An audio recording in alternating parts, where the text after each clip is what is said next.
Assalamualaikum warahmatullahi wabarakatuh. Berjumpa lagi dengan saya Fahrudin SPD. Kali ini saya akan membahas koneksi antar materi budaya positif modul 1.4 calon guru penggerak angkatan 11 Kabupaten Tegal.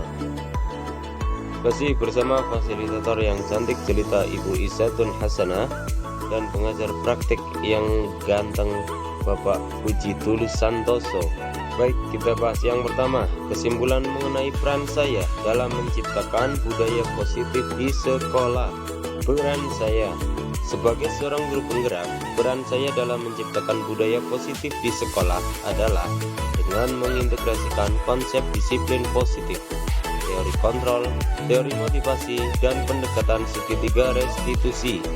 Saya memahami bahwa untuk menciptakan lingkungan belajar yang mendukung, maka harus melaksanakan prinsip pendidikan sesuai filosofi pendidikan Ki Hajar Dewantoro dengan memegang teguh nilai dan peran guru penggerak yang visioner terhadap peserta didik.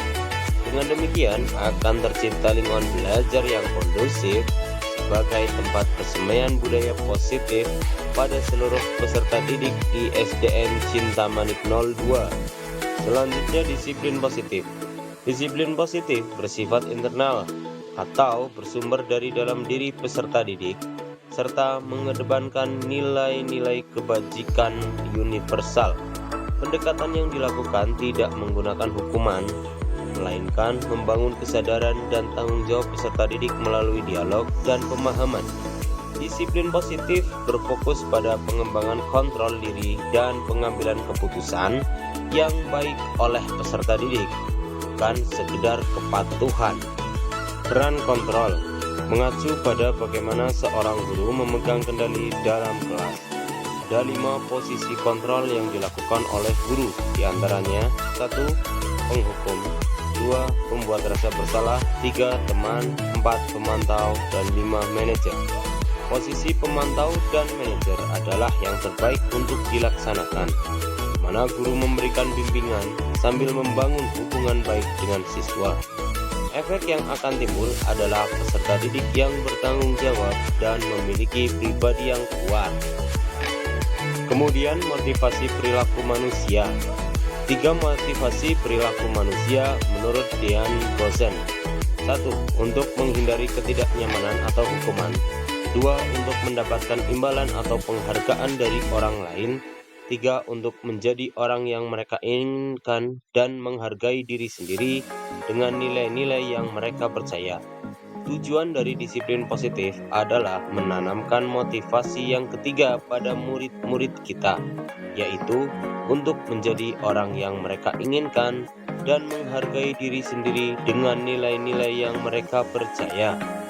Selanjutnya, hukuman, konsekuensi, dan restitusi. Hukuman adalah sebuah identitas yang gagal. Sesuatu yang menyakitkan harus terjadi, tidak nyaman untuk murid. Terus, walaupun korban mendapat keadilan, tapi murid akan merasa tersakiti.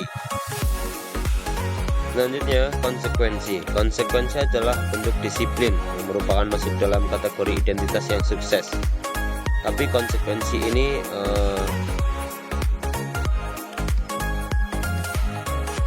sesuatu yang harus terjadi, terus membuatmu tidak nyaman. Korban ini bisa diabaikan serta murid dibuat tidak nyaman. Terakhir adalah restitusi. Dan identitas sukses yang termasuk disiplin ini adalah restitusi yang merupakan sebuah pilihan menguatkan untuk murid.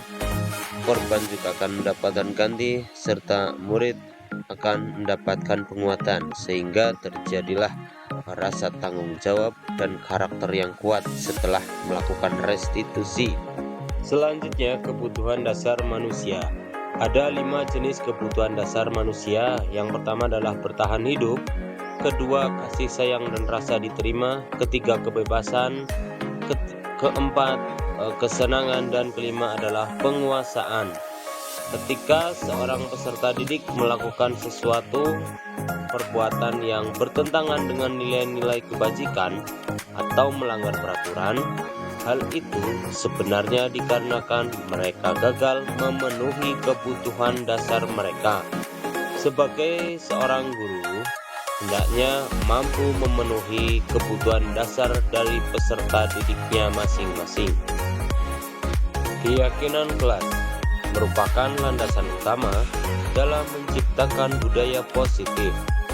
Ini adalah kesepakatan, nilai-nilai, dan perilaku yang disepakati oleh semua anggota kelas, sehingga menciptakan lingkungan belajar yang saling menghargai dan nyaman. Nilai-nilai yang disepakati sebagai keyakinan kelas adalah nilai-nilai kebajikan yang bersifat universal. Hendaknya keyakinan kelas dibuat dengan kalimat yang positif dan dapat dilaksanakan oleh semua warga kelas. Yang terakhir, segitiga restitusi. Segitiga restitusi proses untuk memulihkan hubungan dan membantu siswa menyadari kesalahan mereka tanpa harus menghukum.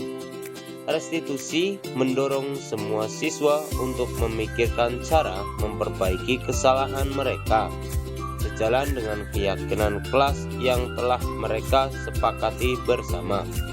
Ada 3 tahapan dalam segitiga restitusi. Yang pertama adalah menstabilkan identitas. Yang kedua, memvalidasi kebutuhan atau kesalahannya. Yang terakhir adalah menanyakan keyakinan kelas. Nomor 2. Perubahan apa yang terjadi pada cara berpikir Anda dalam menciptakan budaya positif di kelas maupun sekolah Anda setelah mempelajari modul ini? Sebelumnya, pendekatan disiplin yang saya lakukan masih lebih condong ke penghargaan dan hukuman. Namun, setelah mempelajari modul ini, saya memahami pentingnya membangun kesadaran diri pada siswa dan mendorong mereka bertanggung jawab atas tindakan mereka sendiri. Dalam hal ini, saya lebih paham dalam mengambil posisi kontrol dan senantiasa akan melaksanakan segitiga restitusi dalam menghadapi permasalahan yang terjadi pada murid saya di SDN Negeri Cinta Manik 02.